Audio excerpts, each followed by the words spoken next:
दो बच्चों, जैसे मेरे पास तूने ऑब्जर्व किया होगा, ये एक टैंक है, इसमें पानी भर दो।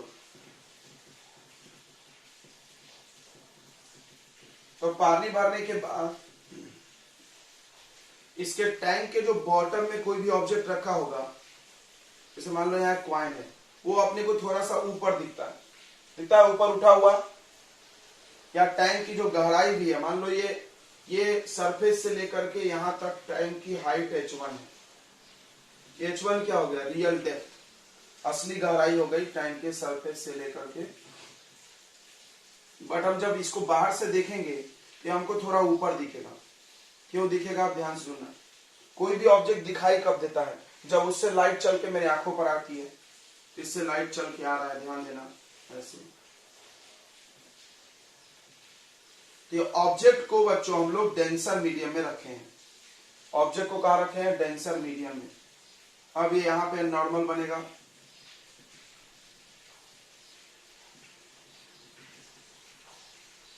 और लाइट यहां से ऐसे रिफ्रैक्ट होगी अवे फ्रॉम नॉर्मल।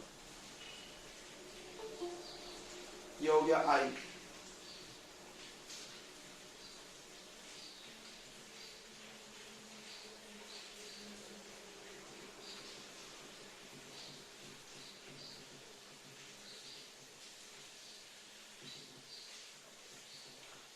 और डायग्राम साफ कर रहे हैं क्योंकि नॉर्मल चीज लिख रहे हैं।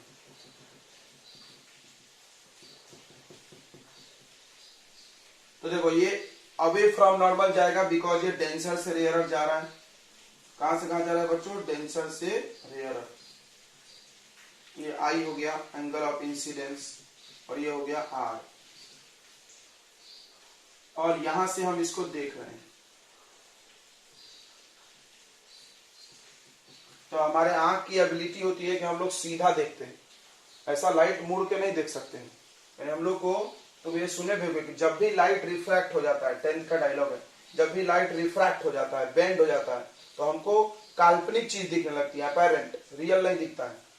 याद है ट्विंकलिंग ऑफ स्टार्स, बहुत सारी चीजें 10th पे ही पढ़े थे तुम। अपैरेंट चीज दिखेगा, रियल नहीं दिखेगा। तो लाइट रिफ्रैक्ट हुई, अब हमको कहां दिखेगा? ये ऐसे इसके सामने है, थोड़ा इससे ऊपर, ज्यादा ही हो गया था तो कुछ नहीं होता। यहां पर यह कॉइन दिखने लगेगा।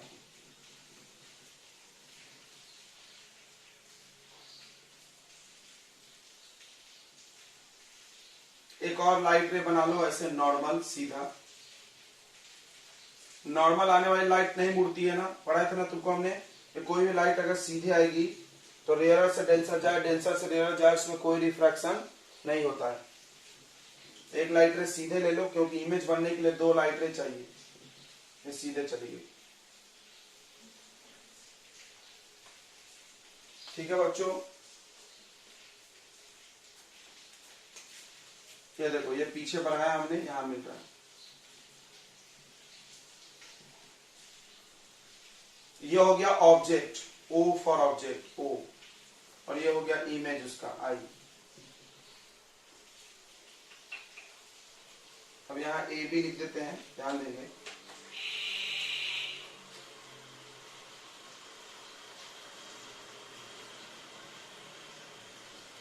ओ आई। तो जब किसी भी ऑब्जेक्ट को डेंसर मीडियम में रखा जाए, सुन ले फिर से, जब किसी भी ऑब्जेक्ट को डेंसर मीडियम में रखा जाए और रेयरर से देखा जाए, ऑब्जर्वर होना चाहिए रेयरर में,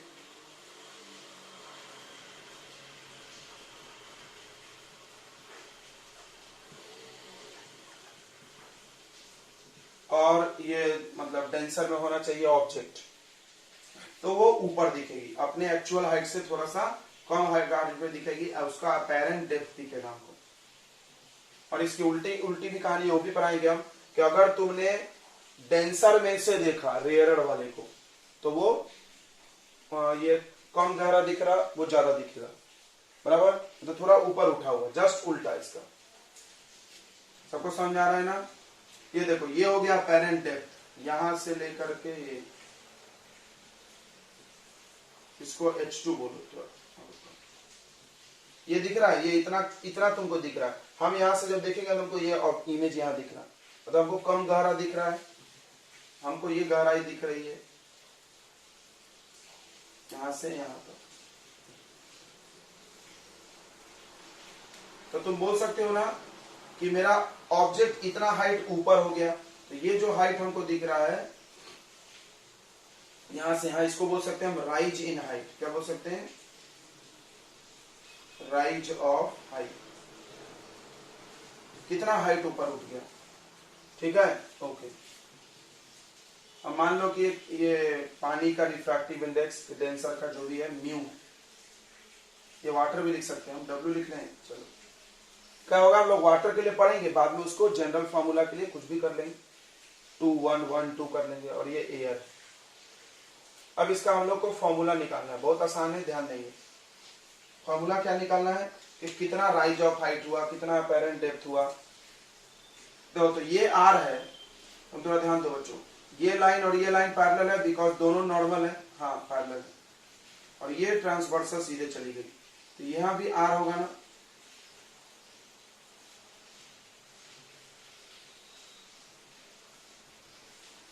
देखिए बताओ बच्चों, होगा कि नहीं होगा? बिल्कुल होगा। देखो ऐसे,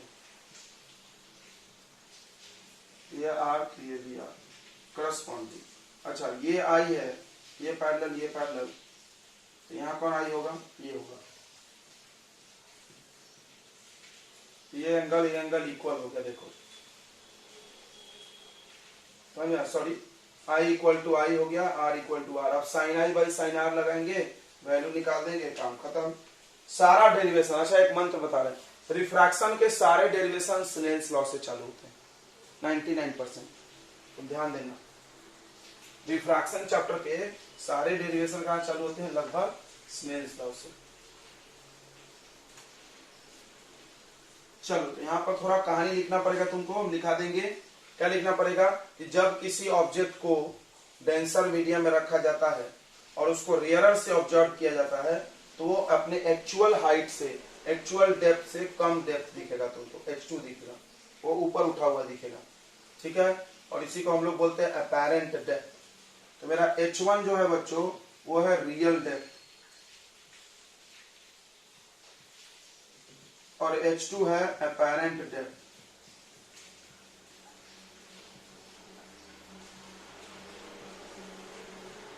और H1 माइनस H2 हो जाएगा राइज ऑफ हाइट।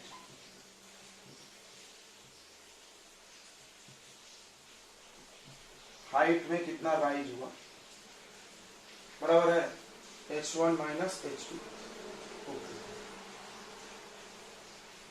चलो अप्लाई स्नेल्स लॉ।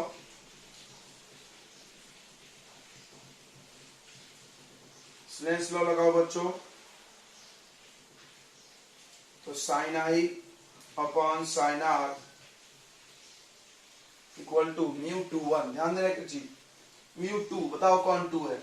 एयर है कि वाटर है? म्यू 2 1 होता है ना यहाँ पे, कौन लेंगे 2 1 में, एयर की वाटर? जल्दी बोलो बच्चों।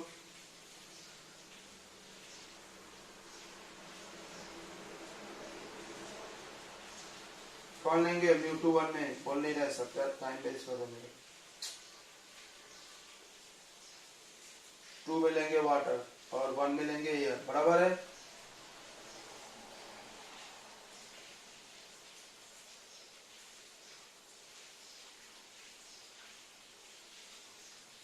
बराबर है क्या? तो लोग 2 मीडियम समझा ही नहीं है, बेवकूफ लोग, गधे।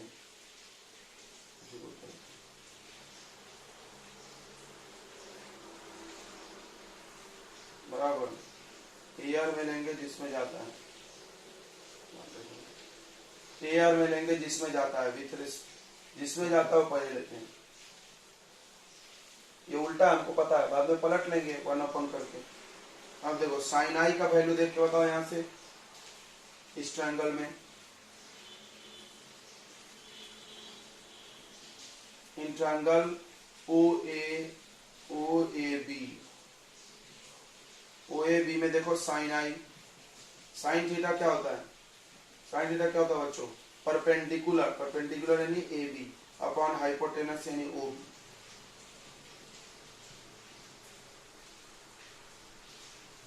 और in triangle A B I देख लो, आई ए बी, साइन आर का वैल्यू, साइन आर कितना होगा ए बी अपॉन ये क्या है इसका नाम, ए बी अपॉन, अरे यार बी यू कैसे आ गया, ए यू आ गया। सही है बच्चों, ये दिख रहा है ट्रायंगल, यहाँ 90 है, दिख रहा है क्या, ये 90 है, साइन थीटा के सामने ये, तो परपेंडिकुलर अपॉन हाइपोटेनस, और आर के लिए भी ये परपेंडिकुलर और ये हाइपोटेनस।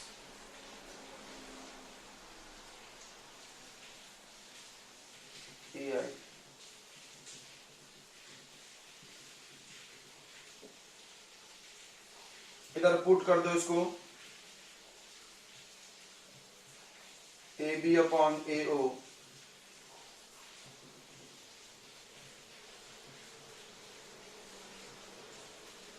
इसको लिख दो 1 अपॉन म्यू डब्ल्यू ए, बराबर है क्योंकि उल्टा है, 1 अपॉन म्यू डब्ल्यू ए, ए बी से भी कैंसिल हो जाएगा और ये पलट के ऊपर चला जाएगा।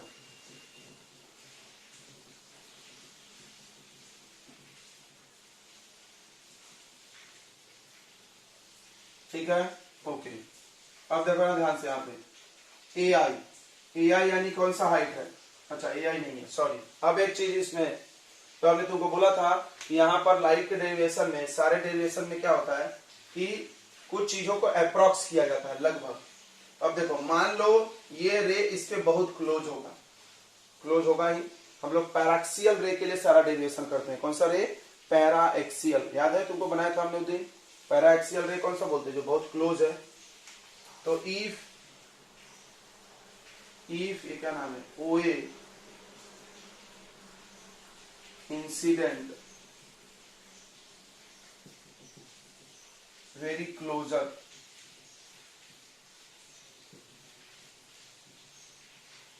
टू ओ बी, तो ओ ए ओ बी के बहुत पास में होगा। तो देखो ये पॉइंट ऐसे ऐसे ऐसे ऐसे होते होते यहाँ पास में पहुंच जाएगी, ये दूरी जो यहाँ दिख रहा है वो इसके पास में पहुंचेगी, तो लगभग इसके बराबर हो जाएगी, तो A I will be approximately equal to, A I किसके इक्वल हो जाएगा, देखो बी आई के।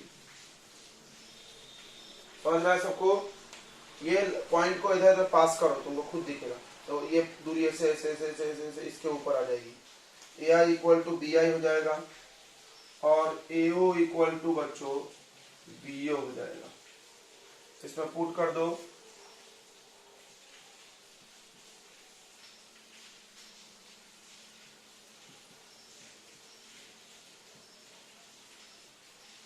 अब देखो बी आई को तुमने क्या माना है, बी आई को माने H2 upon H1,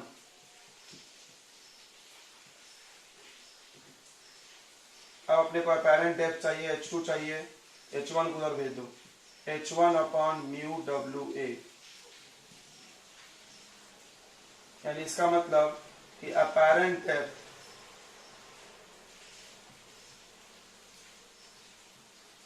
equal to real depth upon mu, सिर्फ म्यू भी बोल सकते हैं, किसका म्यू, ये डेंसर मीडियम का, विथ रेस्पेक्ट टू एयर ही लेंगे। मतलब ध्यान सुनो, मान लो तालाब की गहराई 10 मीटर है और तुम ऐसे मीडियम में चले गए जिसका रिफ्रैक्टिव इंडेक्स 2 है, तो उसका आधा हो जाएगा, म्यू टाइम्स घट जाएगा।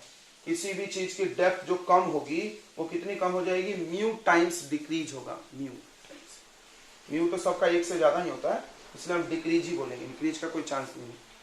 यानी जितना ज्यादा म्यू उतना डेप्थ आपको, अपैरेंट डेप्थ उतना कम होगा, अपैरेंट डेप्थ कम होगा, कम मतलब ऐसा, और ऊंचा दिखेगा, राइज ऑफ हाइट ज्यादा होगा। देखो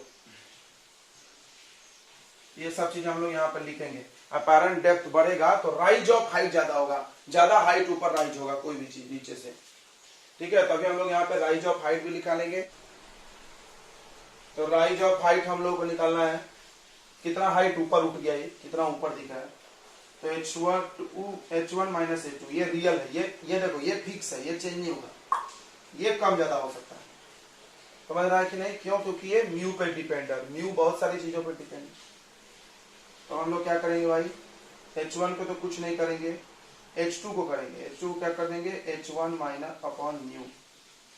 अब हम वाटर नहीं लिखेंगे, ठीक है, कोई मीडियम हो सकता है, पानी में रखा हो, बर्फ पे रखा हो, बर्फ के अंदर कोई है। तुम एक चीज देखना, वो जो अपने टेबल पे रहता है कांच, तुम देखे होगे, देखो ये टेबल पे नहीं अपने का पेपर वेटना रहता है कांच, इसको रख दो तुम अपने नीचे, लेक पेपर रख दो और इसको अपने आंखों से देखो, मतलब तो पेपर वेटनर के नीचे लिखा पेपर रख दो, उस पर कुछ लिखा होगा और इस कांच से देखो, तुमको लगेगा वो लेटर्स उठे हुए दिखेंगे। ये सब वही कहानी हो जाएगा, ठीक है। तो अब यहाँ से H1 कॉमन हो जाएगा बच्चों, और 1 माइनस 1 बाई म्यू हो जाएगा, म्यू एम, ठीक है। इतना राइज ऑफ हाइट हो गई।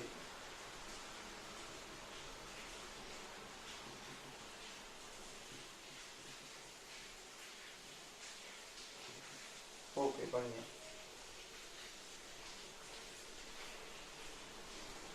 ठीक है, अब हम लोग दो तीन चीजें बातें और कर लेंगे।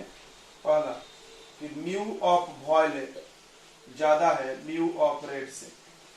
इसका ये मतलब है कि जो अपैरेंट डेप्थ होगा,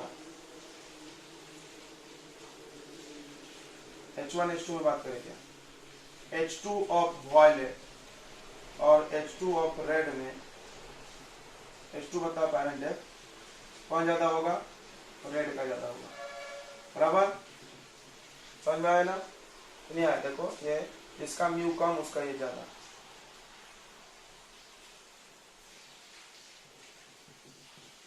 मतलब अगर यहाँ से वॉयलेट लाइट निकले, रेड लाइट निकले, तो अलग अलग तुमको ये डेप्थ दिखेगा। दैट इज, इसका मतलब कि rise of height,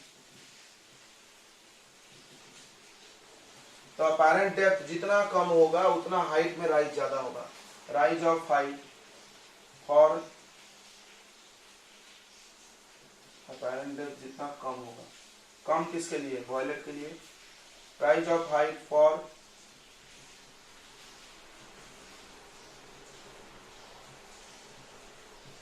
violet colour light is more, सही है ना। वॉयलेट के लिए जो राइज ऑफ हाइट होगा वो बच्चों ज्यादा होगा, और रेड कलर के लिए अपैरेंट डेप्थ ज्यादा है, तो राइज ऑफ हाइट लेस होगा, ठीक है। कोई दिक्कत नहीं है, इतना समझ में आ गया होगा। अब इसका उल्टा कहानी, उल्टा मतलब नोट कर लिए, सब मिटा दें। उल्टा मतलब अगर आपको ऑब्जेक्ट को दे दिया हमने रियर में और देख रहे हो तुम डेंसर से, तो क्या दिखेगा, थोड़ा सा ऊपर दिखेगा एक्चुअल से, ये थोड़ा सा नीचे दिख रहा है, सॉरी ये थोड़ा ऊपर दिख रहा है, मतलब ऐसा, और वो ऊपर चला जाएगा अपने एक्चुअल हाइट से ज्यादा हाइट को, अपैरेंट डेप्थ तो भी होगा। चलो छाप लिए, बताओ जल्दी से।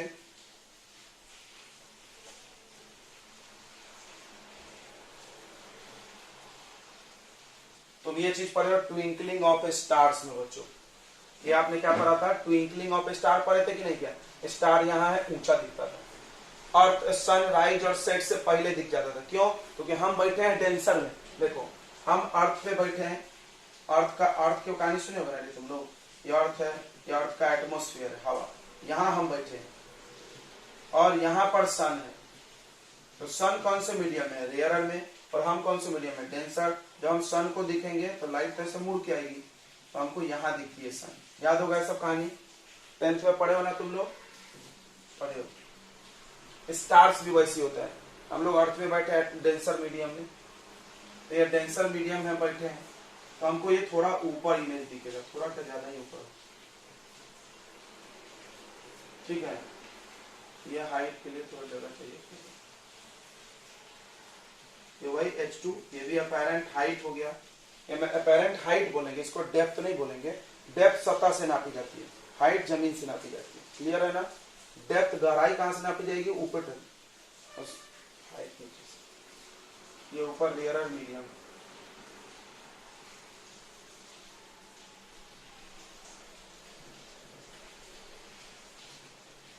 अब बताओ बच्चों, यहाँ आई है तो और कहाँ आई होगा? ये लाइन पैरेलल है, कौन सा एंगल आई होगा जल्दी से बता दो।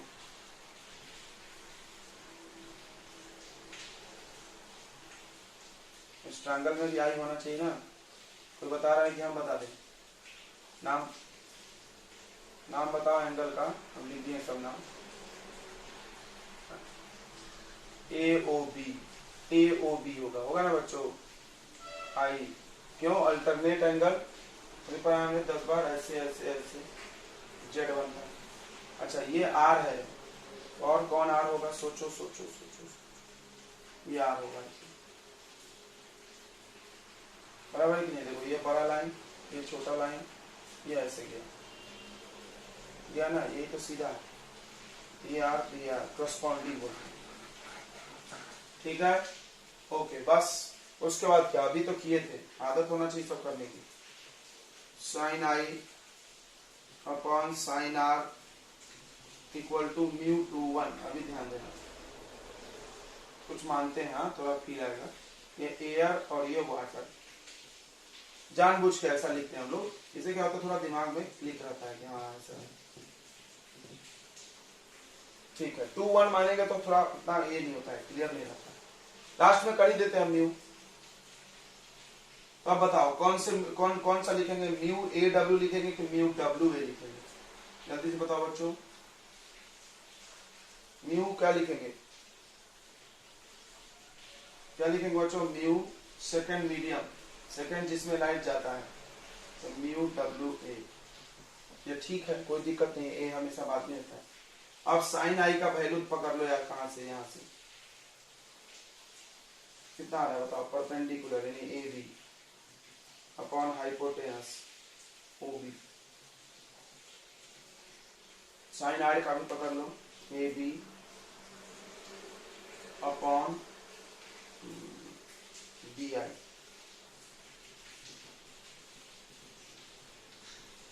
ए बी कट जाएगा, ये B I upon O B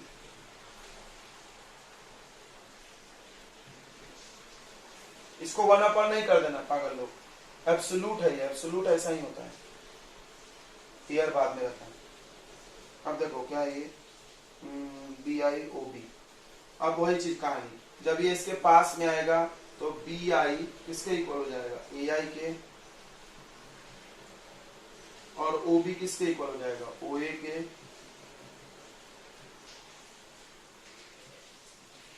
अब ए आई क्या है बच्चों? ए आई है अपैरेंट हाइट और यह है रियल डेप्थ। देखो यहाँ बढ़ रहा है, दिख रहा है, मल्टीप्लाई हो गया। H2 equal to H1 into mu डब्ल्यू ए हो गया काम, देखो बढ़ गया, दिख रहा है? H2 ज्यादा है H1 से। वहां पर लिखना भूल गए, तुम लिख लेना, यहाँ पर H2 ज्यादा है H1 से। वहां पर क्या लिखना है? इसके पहले क्या आया था? ऐसा आया था, H2 equal to H1 upon mu. यहाँ पर लिख देना, यहाँ पर क्या लिख देना कि H2 is less than H1, बराबर है कि नहीं? ओके, कितना बढ़ गया बच्चों? तो इन जनरल हम इसको क्या बोल सकते हैं, थोड़ा ध्यान देना। इन जनरल हम लोग बोल सकते हैं कि अपैरेंट डेप्थ जो है वो म्यू टाइम्स है किसका? रियल डेप्थ का। मतलब अगर ये म्यू का वैल्यू 2 होगा तो वो 2/2 टाइम्स बढ़ जाएगा। ऑब्जेक्ट थोड़ा आपको ऊपर की तरफ दिखेगा, उठा हुआ, ठीक है? कोई दिक्कत नहीं है बच्चों, समझ में आ गया होगा। इसको भी लिख लेते फटाफट हम लोग। इसमें भी तुम राइज ऑफ हाइट ये सब निकाल सकते हो। तो लिखो, if object is present in rarer medium,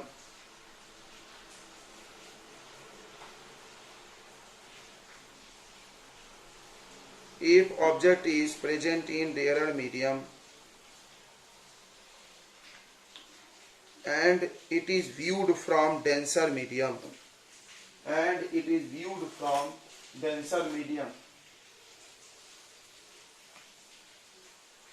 then it appears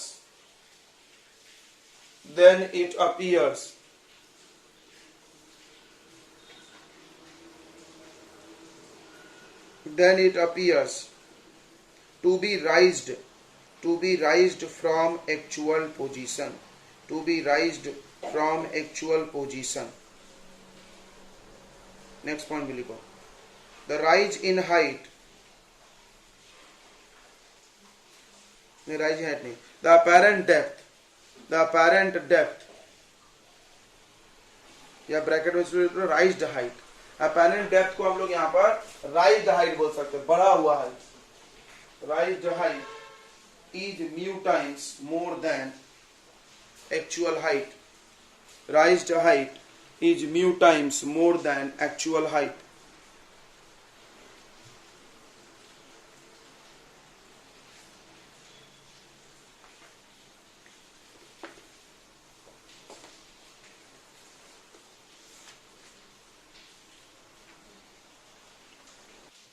तो ये सब एप्लीकेशन ऑफ एटमॉस्फेरिक रिफ्रैक्शन, सब में तुम लिख सकते हो due to refraction, due to refraction. कोई पूछा वाई वाई तो करके थोड़ा सा एक्सप्लेन करो कि लाइट आई, बेंड हो गई, अवे चली गई, टुवर्ड्स चली गई। अब इतना तो आपको समझता ही है, इसमें लाइट कहाँ चली गई, अवे, इसमें भी लाइट कहाँ चली गई, अवे, इसमें लाइट कहाँ चली गई, towards the normal, because rear से डेंसर आ रहा है। यहाँ पर भी क्या हो गया, डेंसर है नीचे, नीचे कौन सा मीडियम है, डेंसर, ऊपर कौन सा है, रेयरर। लाइट कहाँ से कहाँ आ रही, रेयरर से डेंसर में आ रही, तो टुवर्ड्स द नॉर्मल मुड़ी, ऊपर दिख रहा है। क्लियर है बच्चों, आई थिंक आपको क्लियर होगा।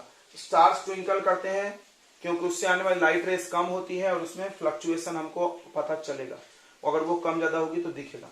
प्लैनेट्स बहुत क्लास में होते हैं स्टार के तुलना में, उससे आने वाली लाइट रेस की संख्या प्लैनेट से बहुत ज्यादा होती है। सो उसके लाइट के पाथ में चेंज होगा तो हमको पता नहीं चल पाएगा, इसलिए वो ट्विंकल नहीं दिखता है। ठीक है, तो आगे बढ़ते हैं। इसके बाद बहुत इंपॉर्टेंट टॉपिक है बच्चों, टोटल इंटरनल रिफ्लेक्शन। बहुत आसान क्वेश्चन है ये, बस दोनों का अपेरेंट डेप्थ निकाल लो और प्लस कर दो। प्लस क्यों किए, किसी किसी को कंफ्यूजन हो रहा होगा कि सर प्लस क्यों किए, नहीं तो थोड़ा हम तुमको फीलिंग दिलाते। देखो मान लो हम सिर्फ ग्लास से देखते हैं तो हमको इतना ऊंचा उठा हुआ दिखा, देखो ये दिखा अपेरेंट डेप्थ, और सिर्फ वाटर से देखते तो ये दिखा, मान लो ध्यान दो ये इतना दिखा सिर्फ ग्लास की वजह से, पानी की वजह से इतना। अब टोटल कितना हुआ था, इस एरो को उठा के यहाँ रख दो तो दोनों प्लस होके टोटल ऊपर से आ जाएगा कि नहीं आ जाएगा, आ जाएगा ना। समझा, यहाँ से लड़का जब देखेगा तो ये और ये उठा के यहाँ रख दो, समझा, ये टोटल 10 है, उसको 7 दिख रहा है, ये और ये मिला करके 7, यानी ऊपर से 7 पे दिख रहा है उसको। कितना राइज हुआ, 3 सेंटीमीटर। चलो, incidence, I for angle of incidence, C for critical, यानी यह I का वैल्यू होता है। अब होता क्या है, ध्यान देंगे सभी लोग, जैसे मेरे पास डेंसर मीडियम है और ऊपर रेयरर है, और लाइट डेंसर से चली और रेयरर में जाने वाली है। डेंसर से चली रेयरर में जाएगी तो कहां मुड़ेगी, अवे मुड़ेगी, बिल्कुल, ये I और ये R, फर्स्ट कंडीशन। अब यहां पर हमेशा ये सब पढ़ाया गया तुमको, I से ज्यादा R को होना ही पड़ेगा, होना ही पड़ेगा। क्यों, ये सब पढ़ाया गया, तुम याद करो कल ही पढ़ाए हैं। ये μ2 μ1, तो μ1 और μ2 में कौन ज्यादा है, μ1, तो μ1 ज्यादा है μ2 से, तो v2/v1, ये सब पढ़ाए ना हम तुमको, sin I/sin R, ये सब पूरा पढ़ाए कल, देखना कॉपी में है। तो R ज्यादा होगा I से, क्यों ज्यादा होगा बच्चों, हम बता सकते हैं, देखो sin I/sin R equal to μ2/μ1, ऐसा है। ये आपका μ1 हो गया, ये μ2 हो गया। कौन ज्यादा है μ1 μ2 में, μ1 ज्यादा है, ये ज्यादा होगा तो R को ज्यादा होना पड़ेगा, R एंगल को। ओके, ऐसे सोच लेते आप, ठीक है, तो ये ज्यादा होना पड़ेगा। अब हमने क्या किया बच्चों, इसको टेंशन यहाँ लिख दे,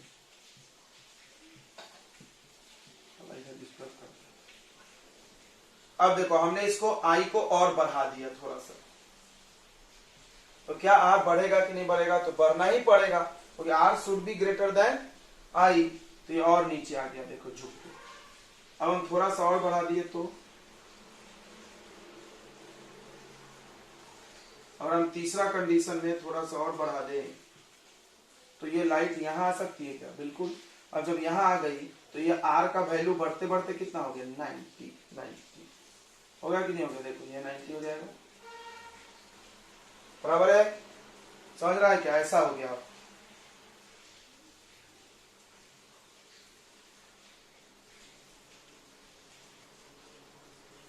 ये हमने डाला इसको एक एंगल, खास एंगल पे, तो यहां से निकल गया, उस समय आर 90 डिग्री हो गया।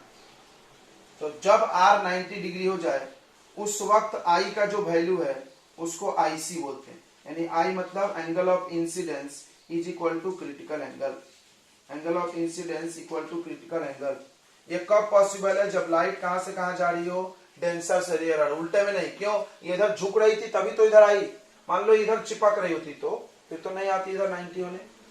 तो व्हाट इज क्रिटिकल एंगल, तो क्रिटिकल एंगल का डेफिनेशन है the angle of incidence, the value of angle of incidence for which, जिसके लिए angle of refraction is 90 degree when light passes from denser to rarer medium is called critical angle। फिर से critical angle क्या सुन ले, जब light denser से rare जा रही हो और अगर एंगल ऑफ रिफ्रैक्शन का वैल्यू 90 डिग्री हो जाए, तब जिस एंगल पे लाइट को तुम डाले थे, इंसिडेंट किए थे, that angle of incident is called critical angle.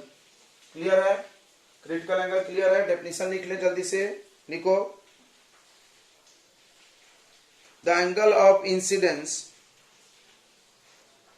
In denser medium, the angle of incidence in denser medium for which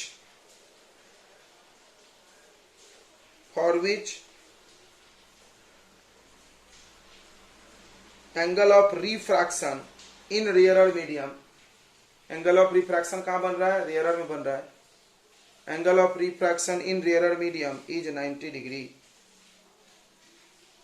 angle of refraction in rarer medium is 90 degree,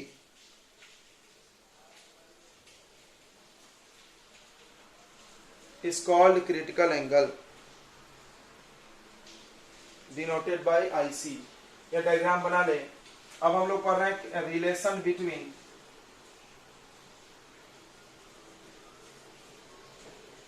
critical angle, तुम पूरा heading लगाना, तुम्हारे board में भी आता है। तो critical angle and mu refractive index, बहुत आसान है, सब स्नेल्स लॉ का खेल है, ये डायग्राम से कर रहे हैं हम लोग।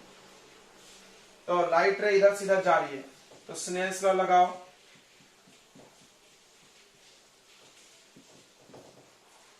क्या Snell's law, sine i upon sine r equal to mu, देखना म्यू में मेंशन करना पड़ेगा, ये मान लो डेंसर में ग्लास और ये एयर, ये वाटर, ठीक है ना, बार बार हम लोग एयर मानने की जरूरत हो रही है। तो glass with respect to water, या एयर ही ले लो, थोड़ा अच्छा लगता है।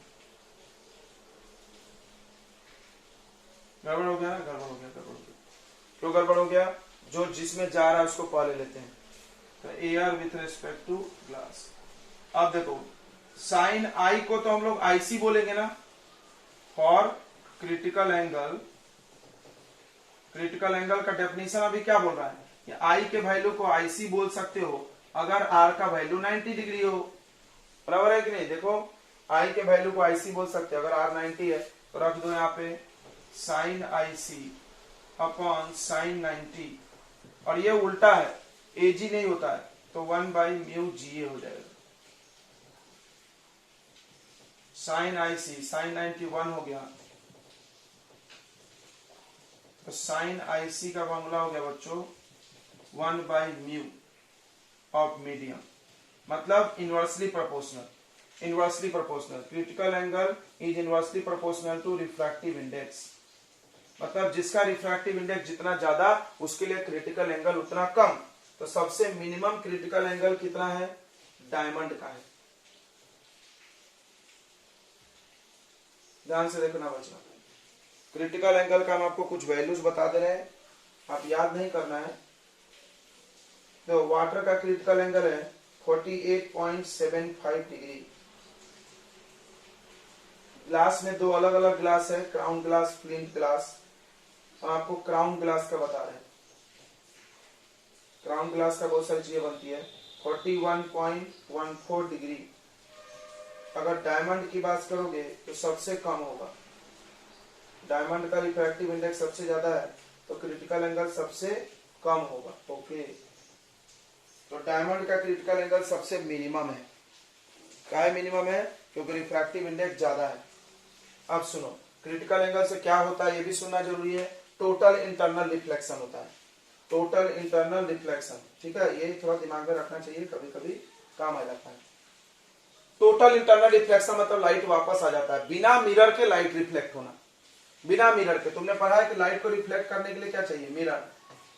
लेकिन अगर हम बोले कि हवा में जाते जाते लाइट वापस आ गई, तुम लड़े यार ऐसा कैसे होता है? TIR, टोटल इंटरनल रिफ्लेक्शन से। अब सुनो, इतना नोट कर लिए, critical angle is inversely proportional to refractive index of the medium, denser medium.